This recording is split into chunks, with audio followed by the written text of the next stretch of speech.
Hi, this is Christine with Where's Watson? Today I'm with Sara MacArthur, our Director of Campus Planning and Sustainability.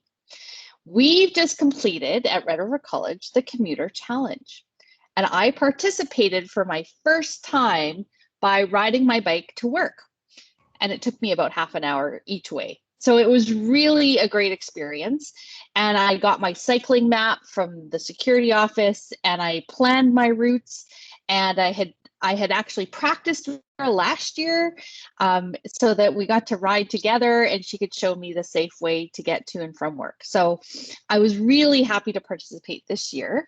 And now Sara's here to tell us all about how Red River College did in our Commuter Challenge, some of the leadership stats that we had, and then how we promote sustainability and active transportation throughout the year. So welcome, Sara. Thank you. Nice to be here. So tell us about Commuter Challenge this year.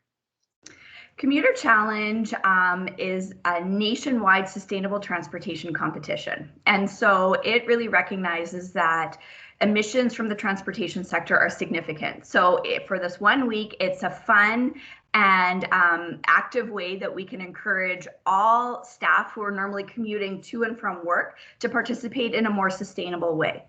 But this year, because many of us are working from home, the Commuter Challenge also logged any active kilometers that you traveled throughout the week as well.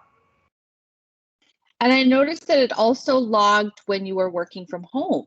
Yes. So that you were saving on emissions just by working at home and not commuting as well.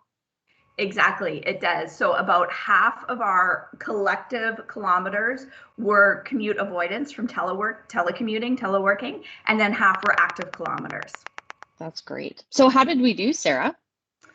Well, the college has a strong participation in Commuter Challenge in many years, and I'm happy to report that we came in first in our workplace category for the last 5 out of 6 years. So congratulations to all Red River College staff and faculty who participated. That's awesome. Yeah. And so were you surprised by anything? Was there something that stood out for you this year?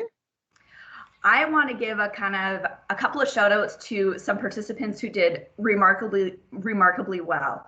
So something that really surprised me as someone who's during COVID taken it upon myself to be quite a frequent morning and after work walker, and I'm proud of the kilometers that I log.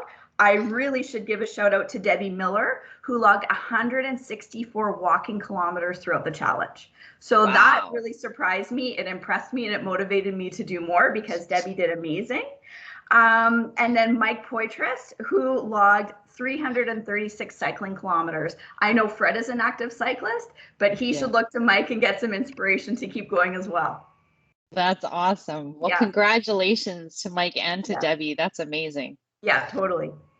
So I know Commuter Challenge is done for this year, and how do we promote active transportation throughout the year? Because it's not just 1 week that we want to promote this. It really is about choices we make on how to get to and from work or how we use active transportation to stay healthy. For sure it is. So we love the Commuter Challenge because it's a fun, event that we can encourage someone to try something a little bit different. And I think, even when we cycled together last year, you realize, oh, it's faster than I thought, or it's more convenient, or these bike paths are really great. And so the event itself helps to kind of, incite that behavior change. But we recognize at the college that we have to do more than campaigns and events. And so for years, we've really tried to build various programs and initiatives to promote more sustainable modes of transportation, be it bike lockers at the Notre Dame campus, air and repair stations if your bike needs a little tune-up and you're on campus.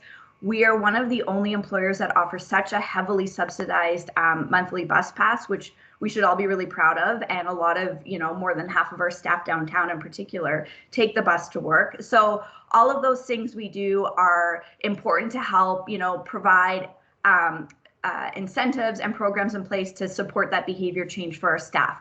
As we're building the brand new innovation center, we have 16 more indoor bike parking spots available for our staff downtown. 4 of those will hold a fat bike. That's really important for those fat bikers who want to make sure they can get to campus too. And, you know, right now in COVID, it's been really interesting because we've collectively, between staff and students, we're avoiding about 500,000 kilometers a month by not traveling to our campuses. And so I know we all want to get back to campus, but there's an emissions and sustainable transportation impact of not having the daily commute as well. Yes. Wow.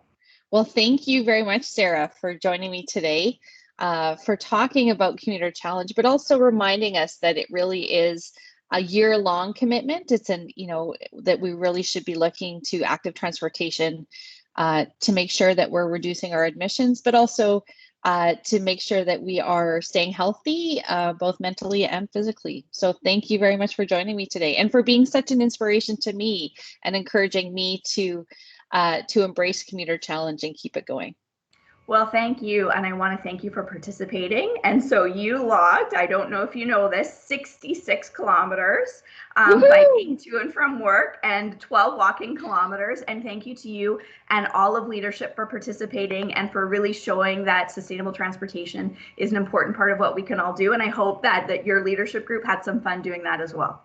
We absolutely did. I'm Great. sorry we didn't win, but next year we're ready to go. Sounds good. That's awesome. Thanks so much, Sara. Thanks. Bye. Bye-bye.